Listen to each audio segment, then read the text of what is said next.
Okay, it says we are live and we've got a tick for Facebook and YouTube. Woo! Yay! Good job. Thank you. That's I'm so sorry for that, stressful. everyone. Sorry, we're a few minutes late. Right, so here we go. Let me get the comments ready so I can see who's here. So if you're watching us, if you're joining here with us, sorry we're a few minutes late. We just had a few technical issues. I'm sure some planets in retrograde somewhere, which is affecting things. It's generally the way of my week.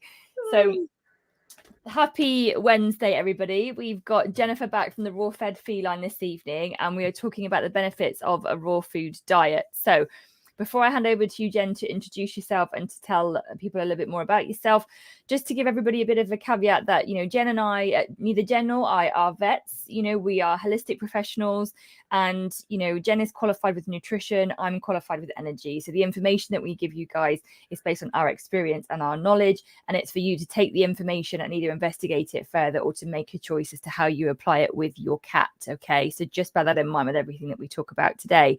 So Jen, we've only done a couple of lives, so would you like to just give everybody a bit of an introduction as to who you are and why you're here with me this evening? Sure. So I'm Jennifer. Hello, everybody. And I am a feline nutritionist, and I'm obsessed with my cat Hazel and supporting her health and vitality as much as possible, which is kind of what led me to investigating and understanding raw feeding and feline nutrition. And so I have a blog and a website, The Raw Fed Feline, where I love to share information and help other cat parents think and consider and incorporate some form of raw into their cat's diet if that's feasible for them. Lovely. And tell us a little bit about Hazel. Hazel is my beloved, very spicy little tortie girl. Yeah, she's my little sidekick. And I've had cats all my life, actually, ever since I was a little girl. But it really wasn't until I had Hazel that I started taking a very deep dive into feline nutrition and really sort of just thinking more about what is this food in this bowl and what am I feeding her and what should I be feeding her. And so she kind of has been an inspiration, I would say. Did she have any health issues? Is that why you investigated raw food, or was it because you were curious? No, she didn't. I got her when she was a little kitten. She was just 10 weeks old, and healthy as could be. And I just wanted to support that health. Okay. And so, just got really curious and kind of took a deep dive, I would say. Have you come up for air just yet? I think I've come up for air for the most part, but I think one of the things about the field of nutrition in particular is it's kind of such it's a field in its infancy, and especially feline nutrition, right? I mean, human nutrition still is in its infancy. Canine nutrition is still, and feline nutrition even more so because of the nature of things, I suppose. And so sometimes I'll think like, oh, I've understood this, but then we learn something new and I have to shift my thinking and be like, oh, well, we thought we should do this, but now maybe this is a better idea. And it's kind of a field that's always changing. So I think it requires a certain openness. It doesn't mean something was wrong or terrible or awful. It just means now we know something different or new and can incorporate it in a different way. But it is sort of like this ever-changing field, I think. I love that though. Like you said, when you know different, you do different. Some people say know better, do better, but you don't know what you don't know, so it can't be better because you didn't know that beforehand. So if you know something different, you can do something different. And I agree with you. Nutrition, any kind of species, right? Like you said, it's growing, evolving. We're understanding how the bodies work. We're understanding how we metabolize nutrients. We're understanding how the environment is different, and what that does to the food chain and how that impacts the nutritional quality and things like that. So I have to say, like, I do admire you from a distance about having this much knowledge for nutrition. It's a realm that I would love to go into, but I don't think I have the kind of discipline nor the capacity to take in so much of the kind of the science information. I for me it's like a mystery world, so I give you mad props that you have delved deep into it. Or I'm just slightly obsessive, one or the other, maybe. And of course there is a gorgeous girl that is the inspiration. And that I think for me is also a really warming part of the story, of your story. You know, I got Pickle up there, and I've got the two boys on the wall behind my screen. And I do find it fascinating. Whoever I seem to cross along my journey, you know, it's always a cat that's led them, that's inspired them. That they may have cats now, or maybe they don't, but there are those cats that are the ones that were the catalyst. You know, you've got Hazel, I've got Pickle, and don't get me wrong, I'm learning from my boys now, but you know, naturally cats wouldn't be here if it wasn't Pickle. Yeah. So I do love that there are cats. You know, they say behind every man is a good woman, or something like that. I'm like, well, behind every good woman or good person, there's a really wise cat. That's right. It's so true. So true. So tonight we're talking about the benefits of feeding raw. And hi Shaz, I'm so glad you made it. Yeah, we had a few other issues with the tech stuff, so we're hopefully back online now, and we've got your question to answer in just a few moments, so stick with us. It's lovely to have you here. So tonight we're talking about the benefits of a raw food diet. So tell us why did you pick this topic? Because we were talking about what to cover. Why did this one speak to you this week? Well, I think it's a bit of the foundation, really. Maybe it was one we should have done sooner rather than later. I'm not sure. But you know, there can be a lot of trepidation, a lot of nervousness when people hear the word raw, and then like raw meat. It's like, you want me to give my cat raw meat, right? It feels so foreign and it feels dangerous. People, you know, get really worried. And so I think it is important to share the very real benefits of doing so, right? It isn't just this is some kind of fad or this is some kind of extreme diet. It really is. It's trying to recreate as close as possible to what cats are actually designed to eat, right? It's really the corn laden kibble that is the extreme, right? That is so far off from how cats are actually created to eat. That's what we should be viewing as extreme. Like, why would you give a cat corn? That doesn't make any sense, is how we should be sort of thinking about it. And meat, nope, that should make sense. But we've kind of all been brainwashed a bit with a lot of marketing about what is good and for our cats, and how hard or easy or not it is to make it.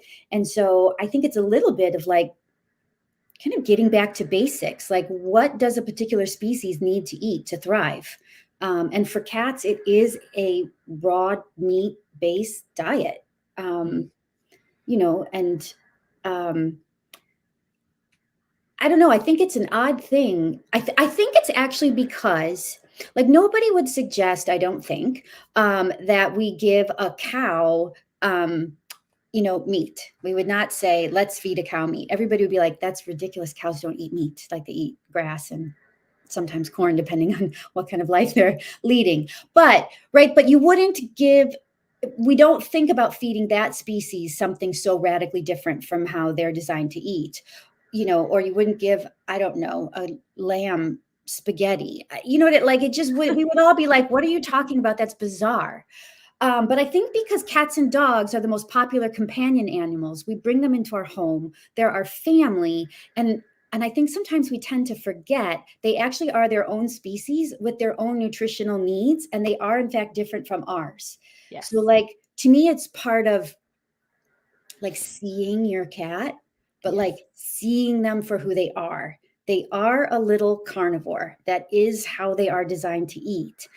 And just because, like, we love them and we may think of them as our children, our best friend, our confidant, that doesn't change the fact of who they are as a species. And I think sometimes that's why our thinking gets kind of wonky when it comes to our companion animals, because other even pets that people bring in, like a snake, nobody would say feed a snake a sandwich. They'd be like, no, you feed it a mouse. Like, or don't feed a snake like one long pellet for the day, right? One compressed dehydrated pellet, right? Exactly, right? Like, there are some species that all of us would be like, oh my gosh, no, you'll make that animal sick. They wouldn't possibly eat that. But somehow that is what we do to, like, our most beloved companions. And I think it's because we cease to see them in a really fundamental way sometimes. I agree. Yeah, I agree. There's the anthropomorphizing of them, you know, about projecting onto them the human side of things, like you said, the best friend, the confidant. And I'm sat here thinking, yeah. And And they are a small tiger. They're not a small dog. It's not about the dogs. They are a small carnivore, and their bodies are designed to, like you said, to process, which will come on to the diet in a little bit, how to do that. I agree with you. I think there is the space where convenience for us has overcome the awareness of them and who they are and what they need. And we, as their guardians, we get to make a choice. We get to make a choice as to which is the priority, their health and well-being or our convenience. And don't get me wrong, like, I'm not sitting here from a high and mighty place saying that I've got it all nailed. I don't. I make the best choices that I can with what I've got. But I agree with what you said about, we need to see them for the beings that they are. And if we don't want vet bills and dentals and, I don't know, dry skin or diabetes, obesity, like the list is endless. If you look at poor diet, if you don't want vet bills, down the road, look at what they need to thrive, which is what we're doing tonight, isn't it? Looking at why there are benefits to a raw food diet. Yeah, exactly. So tell us a little bit about, cats being carnivores, because some people may not know what that means. Some people may not understand, well, surely they can have a bit of, how can there be cat food that's dried if they're not allowed, if they're not meant to eat it? Do you know what I mean? Sure. Sometimes there is that disconnect between, well, there's a product for it, so what do you mean they shouldn't be eating it? So tell us a little bit about the fact that cats are carnivores and what does that mean? Yeah. Cats are actually a really unique sort of kind of carnivore because they're herbivores, right? Like goats and sheep, and they get horses and they eat grass and whatever they eat. And there are omnivores, right, which can eat both meat and plants. And then there are carnivores, which are sort of meat-based. And then there are our cats, who are obligate carnivores, which is an even stricter kind of carnivore. They just have little wiggle room for anything other than an animal-based diet. So, there's a study where I think feral cats, up to 2% carbs, maybe in the diet, but really there's zero nutritional requirement for any carbs whatsoever in a cat's diet. They don't need it. They don't, there isn't, I'm going to say this kind of broadly, but there isn't like any real benefit. Like we can talk about adding a little bit of plant matter for fiber, and I don't deny that benefit. But from a nutritional standpoint, that's not where it's at. It really is. They have a very strict requirement for certain amino acids, which are the building blocks of protein, which is found in meat, and this is what they need to thrive. Just because that carb-heavy kibble exists does not. That kibble it has just nothing to do with what cats need. This is garbage. Don't feed it. No. There we go. It's be bold, be brave. I know, right? It's just right. But like you said, right? I don't want this to be about judging anybody for doing, to trying their best and doing what they're doing. And I think, nobody can sit in somebody else's shoes and judge them. But I do want to be able to put the information out. And so like sometimes it does mean not like sugarcoating it, that kibble is designed for pet food companies to line their pockets. That's it. It's super cheap. They just take the waste products of whatever and they mush it up with corn and carbs and heat it to death and press it up, throw some synthetic vitamins on it and say, here. And let's not forget all the chemicals that are in it as well, right? So they use the bits. Yes, to make it last for years in a bag or something. Exactly. Right? So they use it. So they use, and this isn't new news, peeps, right? Jennifer and I are talking about this because we've had experience of it. We've learned about it. There is information out there, right? This isn't just our opinions. The pet food companies will use the parts of the animal that are not fit for the human food chain. So all the leftovers that they can't sell to supermarkets or put into burgers, or it's not, approved to be put in the human food chain, it goes into the pet food chain. So there is a way to use the beaks, the hoofs, the tails that have no nutritional or very minimal, let me say, nutritional quality to it. And as Jennifer said, they mash it up, they heat it up, they add chemicals to it, they add additives, flavoring, sugars, carbs, corn, syrups, chemicals galore, and then compress it into a tiny little pellet, which we've put into bowls for our cats. And if you look at the difference in not just the nutritional value or quality of those products, but actually the kind of format of them, you know, the little tiny round pieces or triangle, whatever shape you've got in a bowl, you know, versus how a cat, like, you know, baby Max, on my life this morning, we had mousegate this morning. 4 times we were in and out with the mouse. He would bring it in, I would grab it, I'd try and release it back. In the end, we had a compromise. Dead mouse came through the door, he ate half of it. So, you know, look at the difference. Now, I get not everybody's cats go outside, and I also know that not everybody is comfortable with us talking about this, you know, and if this doesn't resonate for you, leave it, take what does, you know, listen to the whole thing. You might get some inspiration, you might feel comfortable to try a little bit of something. But as Jennifer said, you know, obligate carnivores, their body, the processes in their body will thrive and work better if they have the nutritional requirements. Just because McDonald's has been invented doesn't mean it's a nutritionally balanced diet for us to go and eat every day. Right. Yeah. No, it's so true. Right. And I do think it is that piece of like convenience over, you know, health and, you know, what we should be eating, what our cats should be eating. And I think, you know, to your point about, you know, they kind of take the leftovers, which has very minimal nutrients, right? Because then you start to get into kind of bioavailability and how many amino acids are available, because when it comes to amino acids, you have to have all of them in order for it to be like a complete protein. And if there's one missing, now cats aren't getting what they need. And so when you use those poor quality leftovers that are like technically from an animal and technically might offer some boost the protein number in the food, it isn't actually bioavailable, healthy, complete protein. And so the cat is still going to feel starved for protein. And a lot of times you'll see that with a cat that is eating kibble. This is one reason why they can oftentimes get overweight. I mean, one, because kibble tends to be left out all the time and it's made to be palatable, but also because the cat's body is starved for protein. So they are trying to continually eat and eat and eat to try to meet their protein, and they never can with that food.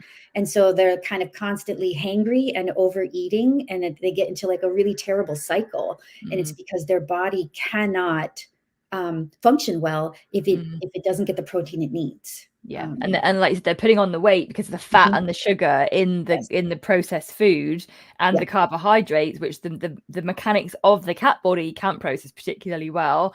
So there is, like, you know, if they continue to eat, they're not getting more protein, they're getting, you know, more protein, but more fat, right? In comparison. Else. So Yes. No, it's just a vicious cycle. Yeah. One of which I have experience with a pickle, you know, who got overweight. We free fed dry food. Like, you know, I will be completely honest with everybody. I'm always as transparent as I can be. Like, I learned the hard way. You know, I got her from a rescue center. She was fed wet and dry. My parents fed wet and dry. That's what I thought you did. You know, I don't know who invented dry food or how many years it's been around, but my God, like they marketed it very, very well. They did a very good job. Yes. We did both. She was in poor shape, you know, so I had dry food down all the time, thinking, well, if you can eat all the time, you'll be happy, right? And that's not the way. So let's fast forward a few years. So raw food diets. Let's talk a little bit about why. So we've said about why we need to consider them, because cats are obligate carnivores. The mechanics of the body, you know, the health of their body needs to be maintained through a species appropriate diet. So talk a little bit about, you know, in your opinion, like, what have you noticed with Hazel? You know, what are the benefits for you two of feeding raw? Because I do believe that the benefits may vary across different cats, but talk a little bit about you guys. Sure. Well, and I'm going to, you know, rewind and be transparent as well. So like all of my childhood cats ate dry food. That's, I mean, and wet food was considered like a treat, like every once in a while. It was like, oh, okay. And they all, looking back, they were all fat cats, you know, to some degree, and they all shed a lot and they all laid around a lot. And one of them died very young. He died at 6 years old. And I'm pretty sure if I knew now, if I knew then what I know now, that would not have happened. And so I guess I share that because I have a comparison of 5 other cats that I've fed a dry food diet, and then Hazel and my daughter's 2 cats, all 3 of which are now fed a raw diet. And the difference is striking to me. You know, even from just looking at their coat, right? You can tell a lot about any animal from looking at their coat, their skin and coat health.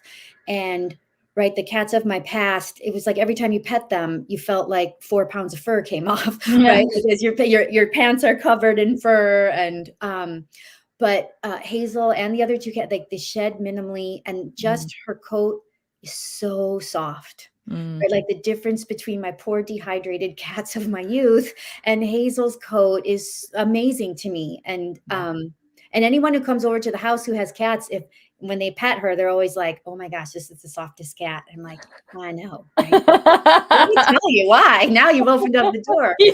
We're friends, but she just doesn't shed very much, and her coat is incredibly shiny. When I see her walking in the sunlight, I mean, I can like see the shine and just the vitality of her coat. And so I think coat health, you know, just from looking at a cat that's fed a moisture rich diet and then sort of a raw diet in particular, their coat, they just shine. You know, they just look so healthy from a coat perspective. I noticed that with the 2 boys as well. So they, you know, Pickle had a lot of dandruff. You know, she had really flaky skin, right? You know, and even when we got her off dry and onto wet and raw, she was never fully raw because she would get very constipated very easily. You know, and again, I didn't know now about bone and all the rest of it, but you know, we used to do wet and raw. But like the 2 boys, every now and again, if I notice there's a bit of dandruff on one of them, I'm like, okay, we need to look at your omegas. You know, I put a drop of flaxseed in your egg at night time, right? You know, we look at how we can support them with it. Whereas I didn't know before that, you know, skin, like you said, skin is the biggest organ actually in the body, you know. So like even with humans, you know, if we've got like bad skin or, you know, like a rash, something's going on externally, that's the reflection of what's going on internally, isn't it? Right. Yeah. I think you can really tell with black cats because, right, like because so many black cats, they look very dull and like a dark gray, as opposed to when you see a black cat. My daughter's cat is a black cat, right? And your boys, I know, are both black. Like when you see a black cat that's like fed a raw diet, I mean, they look like sleek panthers, right? Like the fur is like shiny black as opposed to this like, I don't know, dull gray Max color. black. Yeah, no, for sure. So baby Max came for cuddles. I was working on my book this morning, came up for cuddles, and I thought I always like turn to the side and, you know, be present with him. And I was joking, I thought, buddy, your coat is just so soft. And I was like, isn't that interesting? Today it's got a really blue tinge. Like it was like a black, it was really fascinating. I was literally just like almost like a mirror glaze. I don't really know how else to explain it, but it was like a blue kind of mirror glaze over the top. And obviously Leo and baby Max, their fur is very different. Max is very, very long head, you know, and Max is long head and Leo is short. And even with Leo, it's almost like it's springy, you know, and it's like, oh buddy, like it's like velvet almost. God. Anyway. No, it is, right? It's so different when like, poor dehydrated cats, like their furs kind of come out in clumps and, you know, and the dandruff. Yes. My one cat, she had such terrible dandruff. And their body is just dehydrated and it shows in their skin and fur for sure. It makes a big difference. What else have we got? So beautiful coat. So that's one of the benefits. Beautiful coat. I think oral health is another really big one. Right. You know, and I think there's this myth that somehow crunchy, dry food somehow helps teeth, which like it doesn't. Best marketing line ever. Best ever. Because cats don't actually chew dry food. They like maybe crunch it once, but they swallow it whole and it's filled with carbs, which does nothing good for their teeth. Like Hazel is 7. The other 2 cats in the house are 8, and none of them have needed dentals and at all yet. Now, to be fair, dental health can be very much governed by genetics too. You can feed the best raw diet ever in the world, and your cat may still just have really crappy teeth, and that's just, you know, bad genes, and it happens. But in general, you will see like white teeth, right? Like they just have white teeth, fresh breath. It's not stinky or gross. They don't smell like raw meat or something rotting or yucky, which is sometimes a fear people have. And they tend to have much better oral health. And so that's another, I think, another nice big benefit. Yeah. for our cats. I think with the raw food as well, like with the oral health, not just as like come from if you are feeding like whole prey, you've got the bone element, whether that's a small mouse or you've got bone in what you're feeding. Mm-hmm. There is also the element of, oh my god, my brain just gone blank. Oh my god, I was looking at someone's comment and I got really distracted. Let me think. Dental health, bones. Not just the bones, but something else. It's gone. It's gone. It's gone. Maybe it'll come back. It'll come back. So dental health. Oh god, it's gonna bug me. Give me a second, everybody. Wait a minute. My brain has just gone poof. Yes. I'm looking at my boys for inspiration. Yes, CFL. Let me chat a bit about dental health and maybe it'll come back. So, like Pickle had very bad dental health. She had to have at least 2 dentals where she had teeth out. And like you said, it can be actually genetic. It's not just about what you're feeding. Yeah. Oh, I got it. But however, when it comes to dry food, I use this example like for us, like if you're eating a packet of crisps, really heavy carby sort of thing, what happens? They get stuck in your teeth, like like a cream cracker gets stuck in your teeth. Yeah. What happens if you eat a piece of steak, or if you're not a meat eater, like a piece of broccoli? Always have the comparison. What happens? Does it get stuck in your teeth? No. Right. So it's the same thing, like you said. If they are eating the dry food, if they are crunching it, it's going to get stuck. It doesn't actually brush their teeth. Even the funky shape that a denta piece is, which just like they don't clean the cat's teeth, they stick to it, which can cause a buildup of plaque and then gingivitis and all that kind of stuff. So yes, that my eagerly awaited nugget for dental health. Yay! No, I'm glad you found it. Okay, so anything else? What else? What other benefits? I would say just like vitality and energy. Yeah. Right. Like my poor fat cats of my youth, right? They were sort of that idea of like the lazy cat, right? Who just lays around and sleeps all day. And I think if you don't feel well, you sleep a lot, right? And so it's sort of painful to kind of think back of, just my own ignorance or whatever. But, it's just buying into that idea of like, cats lay around, they sleep 1,000,000 hours a day, and that's just what cats do. When in fact, right, when we, you sort of like they're little tigers, right? And nobody thinks of tigers as lazy. They're like pouncing and running and stalking and paying attention and all the things. Yes, right. So I would say energy level and just sort of like vitality of like, yes, of course, cats nap and they might sleep more than other species, but that doesn't mean they're comatose for 22 hours out of the day, right? That's about not feeling well. But I think a healthy cat is an active one, that's at least alert, right? I mean, obviously there are individual differences in breeds and ages, but I mean, Hazel is certainly far more alert, interactive, tuned into her environment, paying attention. She loves to get her after lunch zoomies every day, which is hilarious as she tears through the house. But I would say sort of just overall vitality and energy level and just interactive. There's just more energy to do that. When you think about if you'd had a massive plate of pasta, if you have a huge plate of carbs, what do you want to do? You want to sleep. Right? What does everybody say? Like after Christmas Day lunch, everybody wants a nap because you've had a massive plate of food. Well, you may be feeding a small bowl of kibble, but what happens is, Jennifer said, because they don't chew it when it goes into the tummy, it expands, right? So that all of a sudden there is bloating, and they're not actually full because the brain doesn't recognize them as being full because those nutritional markers aren't being met. Yes, exactly. So they will go back for more, and hence overeating and things. So I think that activity and that vitality point is really interesting, because cats aren't, it really winds me up when people say, oh, cats are really aloof. They're really like nonchalant and they're not bothered about people. I'm like, no.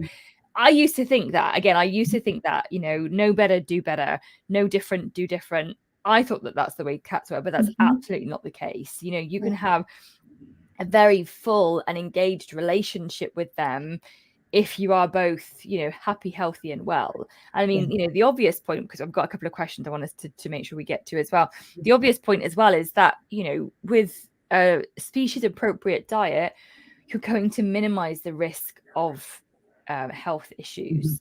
For So sure. yes, as we've said, there are genetic dispositions, there are breeds, there are, you know, environmental factors that will all affect a cat.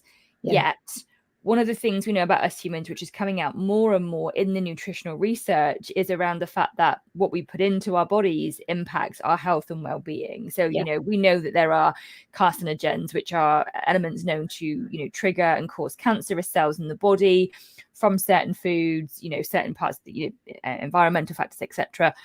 And it's the same for cats. So if you are feeding a species appropriate diet, you are going to support their health and well-being. So it's not just about their kind of how they engage in the home. It's like their physical body. You know, I think, in fact, I know Pickle wouldn't have been diabetic if I hadn't free fed her dry food for the first few years that I had her. You know, she was obese, she was overweight, she had to have teeth out, she had gingivitis, arthritis, pancreatitis, diabetes. You know, we had a whole shit show of problems. Yes. And again, you know, I wouldn't be where I am today if we didn't have that journey together.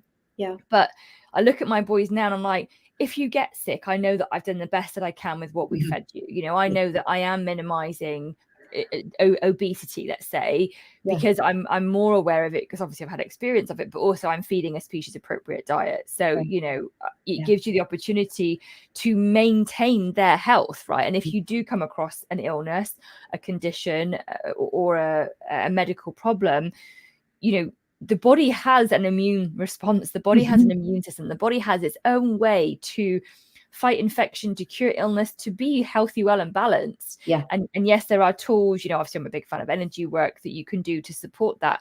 But if you can support the body with nutrition, you kind of, you're fighting half the battle right there and then. Would you agree? Yeah, for sure.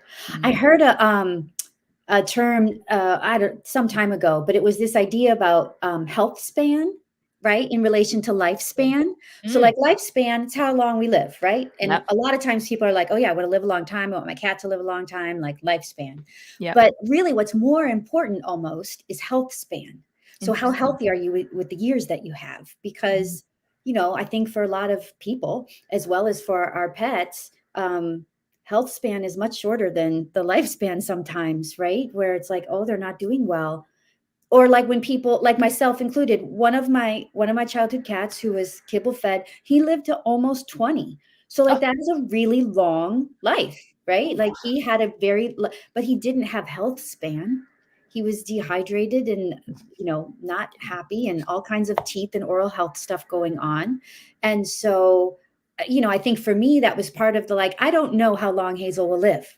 There's a million factors that are out of my control with that. But I do know that I can support her health span with diet, right, with nutrition, with interaction, with, you know, enrichment, with all of these things. And that's the piece I think that is in our control as their cat parents is, yes, I can support your health and give you the longest health span that I'm able to give you in that way.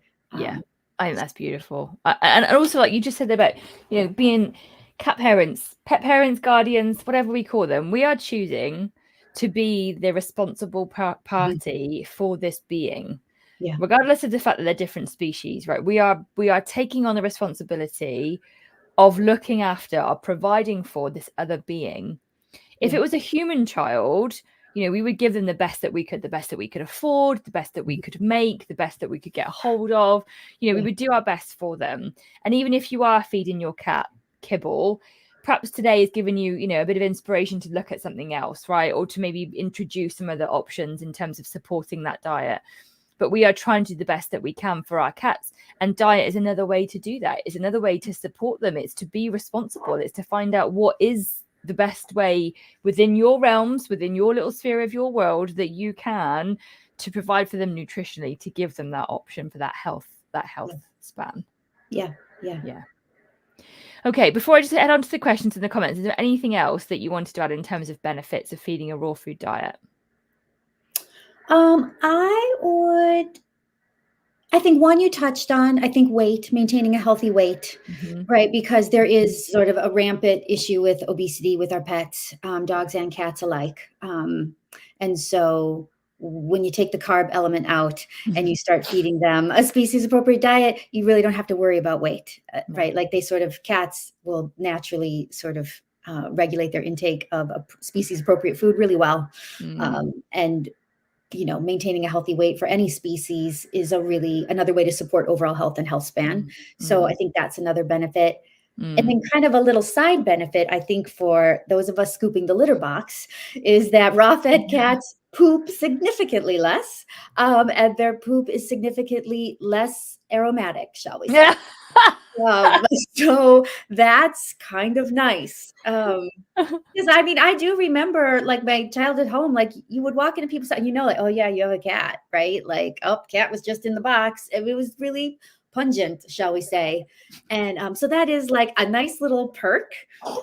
Is I love the way you're so politically correct about that. Sorry to interrupt you there, but I love the way you're so I'd be like stinky. You're like, I don't want to be gross, but it is really nice. Because their bodies are utilizing so much more of the food. There aren't these fillers or these extras or these unneeded carbs that all makes up the big stinky poops of dry cat, cats fed dry food. Their body's utilizing almost all of the food. So the waste is minimal in terms of how much and how often. The cats in my house tend to poop every second day, sometimes every third. And that's pretty common for a raw fed cat because there just isn't that much waste. No, and that's the difference, right? What you put in, you get out. Yeah. And I have to say, just to caveat what you said about, dry food, it is also some particularly poor wet foods. I never forget when we had Leo, and we'd probably had him, I don't know, maybe 2-3 days. And my husband, who was here at the time, it makes me like I've got a different one now, and I don't. But my husband, or whatever, scooped the litter tray, and he was like, I'm like, oh my god, what are you doing? Like, I'm like, what is going on? He was retching. I won't do it anymore because I know for some people that might be quite triggering. But he was retching as he was scooping the tray. I'm like, what is going on? Stop making such a big drama about it. And he went, come in here, because I was in the kitchen, which is like the opposite end of the house. I came to walk towards, like, what is that smell? Oh my god, what is that? And he was like, that's Leo. He's just it was the first poo that we'd had. He's just in a poo. And I'm like, oh my gosh. And we'd had 6 months without a cat, right? Pickle, she'd been gone for 6 months. The last sort of few months of her life, she was having problems pooping. They were dry, dry little nuggets and things. It was bless her. So this was the first real this is the first real experience of like a supermarket brand wet food poo that we had faced for years, because also, like I said, we were feeding her a mixture of wet and raw, but she was getting quite high quality wet. So I was like, oh my, I didn't know it could smell that bad. I didn't know it could be that pungent and gross. Like, it shocked me. And actually, that was one of the things I was like, he's just come to us, so we've got to let him settle, particularly with Leo, who likes a lot of routine, very unsettled very quickly. So we gave him wet and dry for a couple of months before we brought in raw. But I was like, holy beep, like we've got to do something about this, because if that's what's coming out, he is not getting what he needs. Now, again, no judgment, because he came from a rescue center. They feed basically whatever is donated, they can have, as long as it is a food, right? So there is no judgment from me. But I think it's a really good point that you make, that, what comes out is always... I miss looking at a good poo. My boys go outside now. Like, you don't get to monitor. I miss the days of being able to go and scoop the litter tray and have a good old nose. Because I'd be like, oh, baby Max is great consistency. And even with him, I noticed the change as we weaned him from wet and then back onto raw. It was beautiful. They're firm little logs, and actually, like, cat's poop shouldn't smell, No, it would be actually dangerous for them out in the wild if their poop was like a big beacon to everybody around. Hey, I'm in the area, right? Like, their poop should not smell and be really easy to bury, because cats are prey as well as predators. And it would be, it's like a smoke signal to everybody, come and eat me, which is obviously against their nature, right? So their poop should not smell very much at all and be very easily covered up. Which is another, like, that's a whole nature point there, right? Yes. About diet, why their diet is what it is, why they are obligate carnivores, because if they are feral, that's a really, really interesting point. You know, I say to people, they say, oh, you know, they use scented litters and liners and sprays and stuff. I'm like, if you've got a stinky poo, you got to look at what you're putting in. You can use all the products in the world, not that I would recommend any, but you know, you can't mask the smell. You got to look at what you're putting into the cat. So I agree with you. Something's not agreeing with their system in some way. Yeah.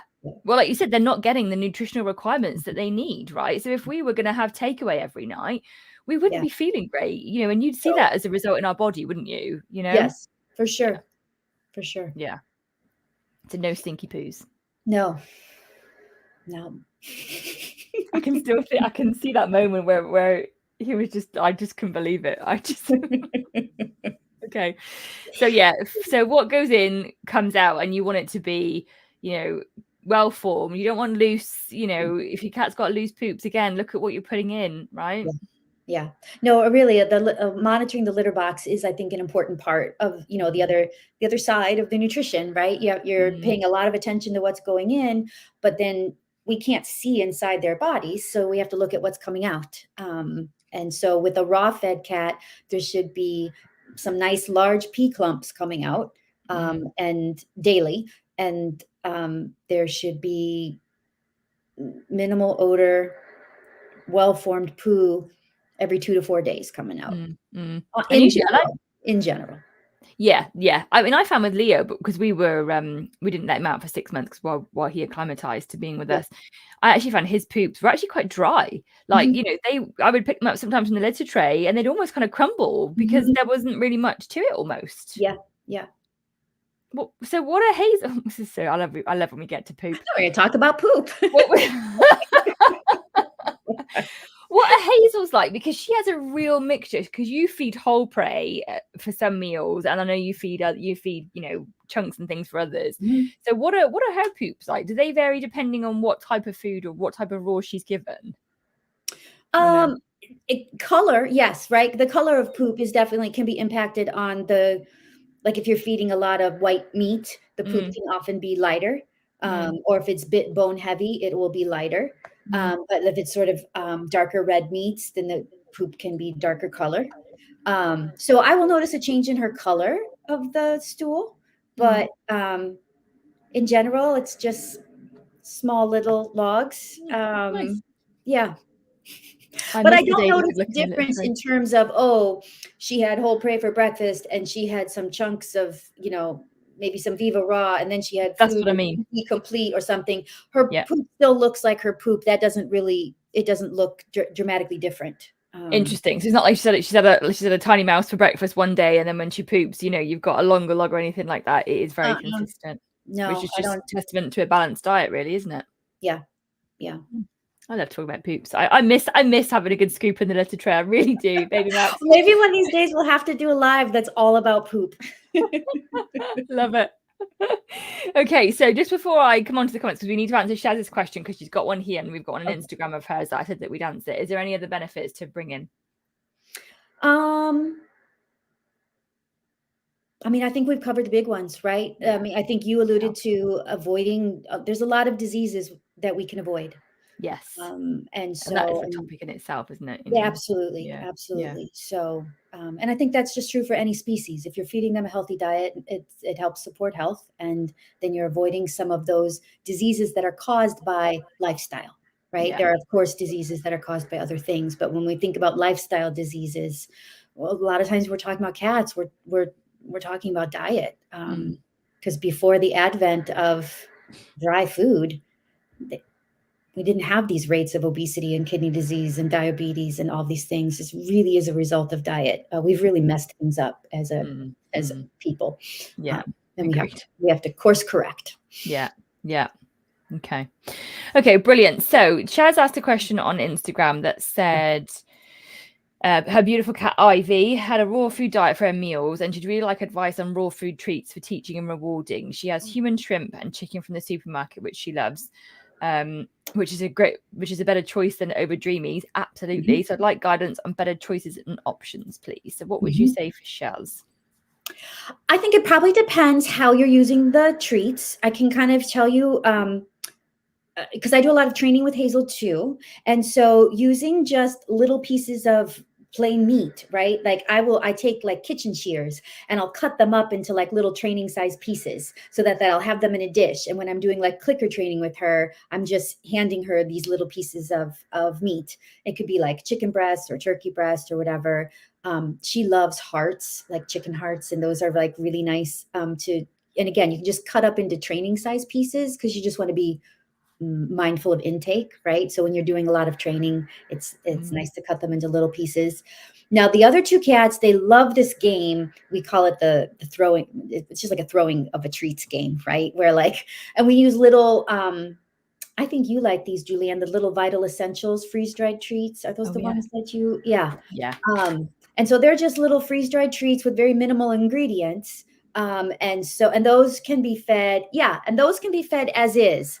Now, Miss Hazel is a little bit more of a diva, and she likes freeze-dried treats rehydrated. She doesn't like them dry, but the other two cats like them left dry and kind of crunchy. And so those are treats that we'll like throw across the dining room, and they like hunt and chase them down, and then eat their little kill of a little rabbit, treat. So anything can be a treat, quite honestly, right? Like it doesn't have to be a bag marketed as treats to use as a treat. You can like literally use anything as a treat. You can even use some of their regular food as a treat if you're just parceling it out in little bits while you're doing what you're doing. So you don't want to get kind of hung up, I guess, on the idea of it has to be a treat. It really anything can be a treat. I think when it comes to, like you said, just then with food, if food is their reward, if food is the behavior marker, because you're basically, you're trying to do behavior modification by giving treats, right? So you're either saying like, well done or good job, or, that positive reinforcement. Some cats, they'll like a cuddle or a stroke or brushes or verbal reinforcement. If you're using them, that way, then like you said, any food stuff that any part of their diet that is species appropriate that you're offering can be used. And obviously with some things, it can get a little bit messy, I mean, we feed like nutriment, it's almost like a paste type thing, so to feed that would be a little bit difficult. I love the way that you said, that like the freeze dried. I mean, we've got different ones. So Leo likes the salmon ones. Max isn't keen on salmon at all. He likes the chicken ones. The Vital Essentials, we do have problems getting it here in the UK. I can only manage to get it from Dr. Judy Morgan, and the shipping's quite high, so we generally tend to get a good couple of bags at a time, and they love the freeze-dried rabbit patties and the duck patty, so we'll use some crummies of those. We've also used the Vital Essentials. I don't know why, this is the one product of theirs they put on Amazon, which are freeze-dried minnows. Oh yes, Hazel loves those too. Yeah, Baby Max is a fan of those. Leo doesn't like them. Baby Max also likes the freeze-dried green lip mussels as well, which we get from Judy, because we can't get them over here. So, what does Ivy like? Is she kind of fish and seafood, or is she, is she meats and poultry, or is she a mixture? I mean, whatever it is that she likes, you can use that as, like Jennifer said, a treat. Just be mindful with the usage of treats, how much you are supplementing their diet. When we were behavior training Leo to have the asthma inhaler over his face, I didn't even register, because we were trying it a couple of times a day and we were doing 3 or 4 treats at a time. He actually put on, I'd say half, like a couple of pounds. I know it's a kilo, it should be kilos, but he put on weight. And we went to the vet. I was like, oh my God, like, and then she said, oh, has anything changed in diet? And I was like, no. And then we were driving home and I'm like, oh my goodness, like we have been behavior training. So even though it is freeze dried, it's literally just chicken or just salmon, that's still calories going into his body. So so if you're using treats, just be mindful, how much you are offering them. But it's a great way, I think, to build your relationship with them. Oh, for sure. For sure. Yeah. And if you have a cat where weight is an issue, or you're doing like extensive training, just save part of a meal to use for a treat time. And if it's like if your cat is eating like a ground raw, which would feel like kind of a weird thing, you can just use a spoon, right? And you just put a tiny bit on a spoon, and here, treat them, click, right? Here you go. And they'll lick it off the spoon. So you can kind of get creative and make sure you're not overfeeding, but also be able to have fun with it, right? Regardless of the consistency. Yeah. Yeah, brilliant. Good idea. What about shrimps? What are your thoughts on shrimps or prawns?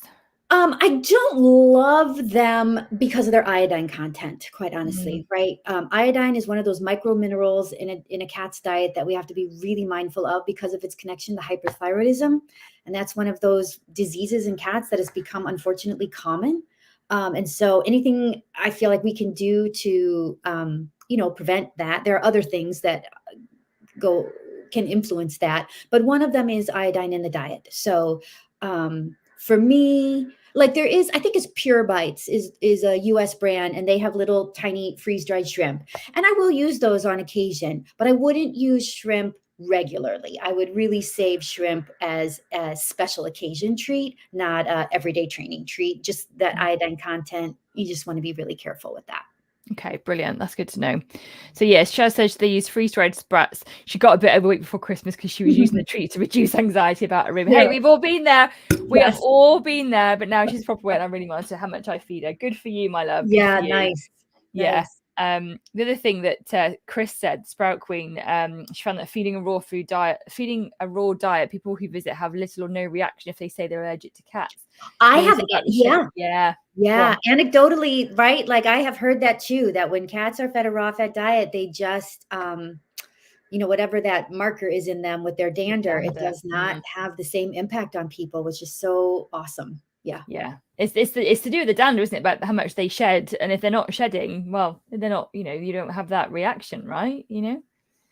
Lorianne, yay for shiny raw fed black cats. Love it. Absolutely. Yes. Absolutely. Yeah, you can so tell with them. Yeah. Oh yeah.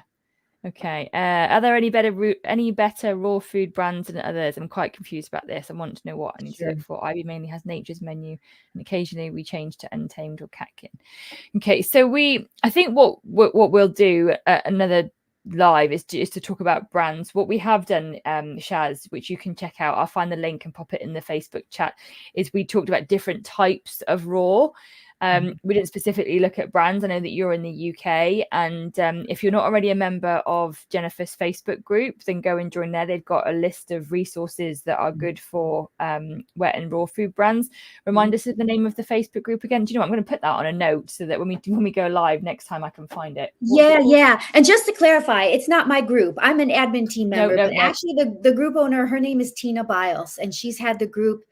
Oh gosh, I think the group is like 10 or 12 or 13 years old now. Wow. And she built it from the ground up, and now it has over 60,000 members internationally. So Tina is a massive champion of feeding cats a moisture-rich diet and puts so much time and energy into the group. And I've just been honored to be a part of the admin team the last 5-6 years now. And so thank you for clarifying. So yeah, I just want to put that, but it's called Feed Cats Like Cats. That's it. Oh, Feline Nutrition, Feed Cats Like Cats. That's it. Yeah. And it's and we have there are 2 different kind of canned foods list, and then there are different raw foods lists, and we have many UK members, and because really, to your question, there are some better brands than others. Because sometimes there are raw food companies who they start out making raw food for dogs, and then they do this like, oh yeah, and here we'll make some for cats too, right? As this afterthought. And cats and dogs are different species, and that should be reflected in their diets. And so a raw food that's made for a dog is not appropriate for a cat. And bone content can be a big one that is different between dogs and cats, and the amount of plant matter, because dogs are carnivores, but they can tolerate and eat and benefit from actually much more plant matter, whereas cats are little obligate carnivores and don't need any. So there can be some important differences to note with raw food brands. Yes, thank you. Okay, so it is 8 o'clock already. Oh my goodness. Yes, time flew. Oh, it did. Sorry. Yeah. Just quickly, Tony, one last question. Is it better to do just one protein at a time per meal, or is it okay to do 2 different ones? Do you want to speak to that, Jen? You can do whatever works for your cat. Yeah. If it's a brand new protein, introduce it all by itself, though, because that way, if they have a odd reaction to it, you'll know what it was. But once you know your cat's okay with both the proteins, you can mix and match them in the same meal or batch if that's how your cat prefers. Either way is fine. Yeah, exactly what I was going to say. Depends on the cat. Leo, if you put 2 brands, 2 flavors, 2 things on one plate, like, no. Mother, what are you doing? That's right. Okay, so thank you everybody for being here with us. I really hope that you've enjoyed it and that you've learned a lot from Jennifer. I learn something every time we come together. Just to say that Jennifer also offers raw food consultation. So if you want to have a chat with her, drop her an email. I'll pop a link to the website in just a second. And if you mention that you came from the Naturally Cats audience, you get 5% off your consultation fee. So feel free to reach out. She does different types of consultations, whether you're like just sort of like curious about raw, starting off feeding raw, or want to know how to support your cat with raw. So basically, if you need help, she is the go-to lady. She is the rawfedfeline.com. She's on Facebook and Instagram. And is there anything else you want to say, my love, while I pop your links in the chat?